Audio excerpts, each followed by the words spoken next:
Hello everyone, आप सभी का स्वागत है innovative faculty training programme Kota में। ये जो डिजिटल प्लेटफॉर्म है ये फ्रेशर्स के लिए जो अपना कैरियर स्टार्ट करना चाहते हैं, अभी फ्रेशर्स हैं, किसी अच्छे इंस्टीट्यूट में एज अ फैकल्टी ज्वाइन करना चाहते हैं, उसके लिए बहुत ही अच्छा एक डिजिटल प्लेटफॉर्म है। तो सबसे पहले तो देखिए, जो फ्रेशर्स हैं किसी भी सब्जेक्ट में अपना कैरियर स्टार्ट करना चाहते हैं, वो फिजिक्स हो या केमिस्ट्री हो, जूलॉजी हो, बॉटनी हो। तो देखिए, सबसे इम्पोर्टेंट पॉइंट्स होते हैं आपको कैरियर स्टार्ट करने से पहले आपको सब्जेक्ट में इंटरेस्ट है कि नहीं, इम्पोर्टेंट पॉइंट। आपका कैरियर स्टार्ट करने का पर्पज़ क्या है, क्या आप उस प्रोफेशन के लिए पैसिनेट हैं, ठीक है। तो सबसे इम्पोर्टेंट पॉइंट्स होता है कि आपको पैशन होना बहुत ज़रूरी है, आपको सब्जेक्ट में इंटरेस्ट होना बहुत ज़रूरी है। जब तक आपको खुद को सब्जेक्ट में इंटरेस्ट नहीं होगा तो आप बच्चों में इंटरेस्ट क्रिएट नहीं कर सकते। ये सबसे इम्पोर्टेंट पॉइंट है। दूसरा, किसी भी इंस्टीट्यूट में अगर आप जाते हैं तो उनके कुछ पैरामीटर्स होते हैं, वो जनरली नॉर्मल पैरामीटर्स हैं। एक तो आपका रिटन टेस्ट लिया जाएगा और डेमो लिया जाएगा, और डेमो में भी हो सकता है फैकल्टी डेमो हो या स्टूडेंट्स डेमो। अब देखिए, जो रिटन एग्ज़ाम होता है उसमें सबसे इम्पोर्टेंट पॉइंट होता है कि आपको उसमें सब्जेक्ट का नॉलेज चेक किया जा रहा है, और दूसरा इम्पोर्टेंट पॉइंट होता है आपका एक्यूरेसी चेक किया जा रहा है। आप जिस रिस्पेक्टिव सब्जेक्ट के लिए अप्लाई कर रहे हैं, मान लो आपको वहाँ के टेस्ट में 50 क्वेश्चंस आते हैं, 50 में से आप 30 ही अटैम्प्ट लेते हैं और 30 में से आपके 30 करेक्ट हो जाते हैं, तो आपका एक्यूरेसी 100% है, मतलब आपके सिलेक्शन के चांसेस सबसे ज़्यादा है। लेकिन कोई दूसरा एस्पिरेंट्स है, उसने 50 में से 40 क्वेश्चन अटैम्प्ट लिया और उसके 20 ही सही हुए हैं, ठीक है, तो उसका एक्यूरेशन उतना अच्छा नहीं है, मतलब उसने कहीं ना कहीं अभी सब्जेक्ट पर उसका कमांड नहीं है। तो इस चीज़ को आपको ध्यान देना है कि आप जितना भी रिटन में आप जितने क्वेश्चन अटैम्प्ट कर रहे हैं वो आप उस पर एक्यूरेसी पे ध्यान दें कि आपके जितना भी आप अटैम्प्ट ले रहे हैं लगभग सभी सही होना चाहिए। दूसरा देखिए, फैकल्टी डेमो। अब फैकल्टी डेमो में अपने अपने सब्जेक्ट के रिस्पेक्टिव एक्सपर्टीज वहाँ पे आपके सामने होंगे, तो आपको ध्यान सबसे पहले तो कॉन्फिडेंस होना बहुत ज़रूरी है। आप जैसी क्लास में एंटर करते हैं तो एक कॉन्फिडेंस के साथ आपकी बॉडी लैंग्वेज होना चाहिए, इस बात पे भी आपको ध्यान देना है, ओके। क्योंकि आपके रिटन एग्जाम से आपका सब्जेक्ट का नॉलेज तो चेक हो गया है। अब बच्चा जब बच्चे के सामने आप क्लास में जाओगे तो आपका कॉन्फिडेंस लेवल क्या होता है, तो आपके कुछ क्रॉस क्वेश्चन पूछे जाएंगे, और क्रॉस क्वेश्चन पूछने के लिए आपको सब्जेक्ट का डीप नॉलेज होना बहुत जरूरी है, ओके। आपका थ्योरी पे कमांड होना बहुत ज़रूरी है, ठीक है। तो इन चीज़ों का आपको ध्यान रखना है। दूसरा, अगर आप स्टूडेंट डेमो आपको लिया जा रहा है, आप स्टूडेंट के सामने हैं, तो सबसे पहले तो इसमें भी अगेन कॉन्फिडेंस बहुत ही इंपॉर्टेंट रोल है। दूसरा, आपके फेशियल जो एक्सप्रेशन होना चाहिए बहुत ही, अपन कह सकते हैं चार्मिंग, एक खुश मिजाज होना चाहिए, और एक हंसी होना चाहिए चेहरे पे कि बच्चा जैसे ही आप क्लास में एंटर करें बच्चे को लग जाए हाँ भाई ये है ना। अगर आप में कॉन्फिडेंस नहीं है, एक फेशियल एक्सप्रेशन आपके सही नहीं है, तो बच्चा वैसे ही डिमोटिवेटेड हो जाएगा। तो इस चीज़ को आपको ज़रूर ध्यान देना।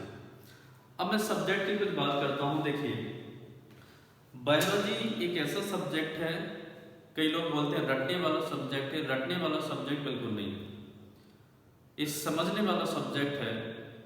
और अगर आप बहुत अच्छे से समझा पा रहे हैं, है ना, किसी भी सब्जेक्ट का जो एक्सपर्टीज होता है वो अपने सब्जेक्ट को बच्चे को बहुत अच्छे से डिलीवरी दे रहा है, ओके, बच्चा उसको समझ पा रहा है, तो बिल्कुल डेफिनेटली बच्चा आपको लाइक करेगा। इस बात पे भी आपको ध्यान देना है।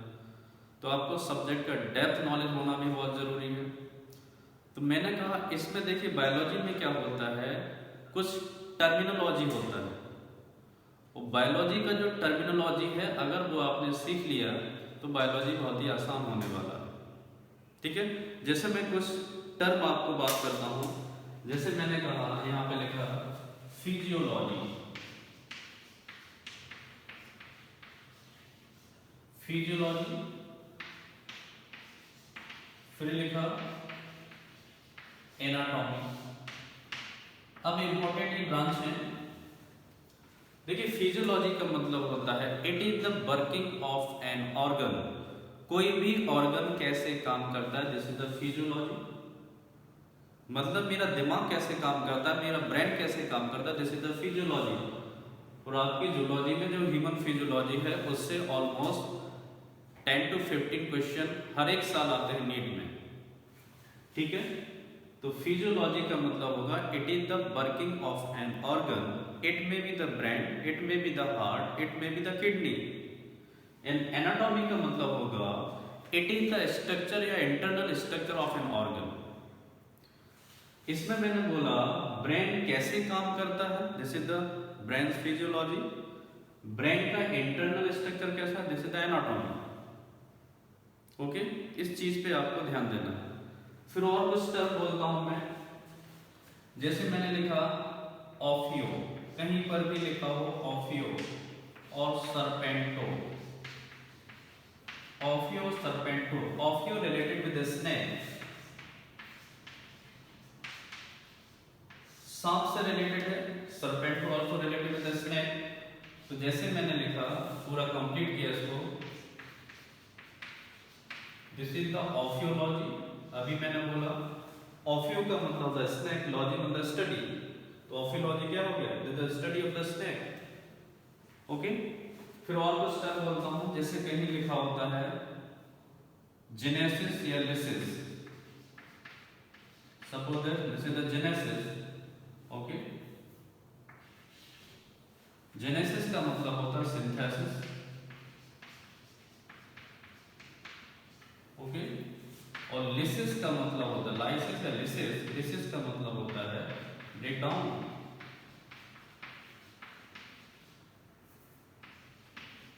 ऐसे बहुत सारे टर्म होते हैं, जैसे मैंने लिखा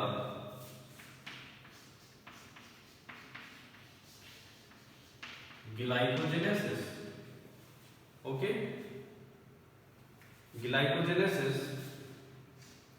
is the synthesis of glycogen, glyco related with the glycogen. Genesis का मतलब होता है सिंथेसिस, तो glycogenesis it is the synthesis of the glycogen. Okay, lysis का मतलब होगा ब्रेकडाउन। अब देखिए जैसे मैंने लिखा यहाँ पे glycogenolysis, this is the breakdown of the glycogen. तो इस टाइप से कुछ टर्मिनोलॉजी है और बहुत सारे टर्मिनोलॉजी, जैसे मैंने लिखा cor, this is related with the heart. Okay, इसलिए हार्ट से रिलेटेड जो भी coronary, coronary artery, coronary vein. फिर मैंने लिखा hepar, related with the liver, liver से रिलेटेड, लीवर को जनरली अपन क्या बोलेंगे, हेपा, इसलिए लीवर से रिलेटेड जो भी चीजें होती like hepatic, hepatic artery, hepatic vein, वैसा रीन होगा, रीन related with the kidney. Okay, इसलिए रीनल वेन, रीनल आर्टरी। तो कुछ देखिए बायोलॉजी में सब टर्मिनोलॉजी का खेल है। एक बार आपको टर्मिनोलॉजी का मतलब पता चल गया तो बायोलॉजी बहुत ही आसान होने वाला है। तो जो भी एस्पिरेंट्स हैं, जो चीज़ मैं आपको इस प्लेटफॉर्म पे बताऊंगा आपको बहुत ही ध्यान से सुनना है, बहुत ही ध्यान से समझना है। तो आप जिस भी इंस्टीट्यूट में आप रिटन या डेमो के लिए जा रहे हैं, है ना, तो बहुत ही आसानी से उसको क्वालिफाई कर पाएंगे। तो आज ही innovative faculty training programme Kota app को आप डाउनलोड कीजिए, है ना, जो कि डिस्क्रिप्शन में उसका लिंक दिया गया है। ओके।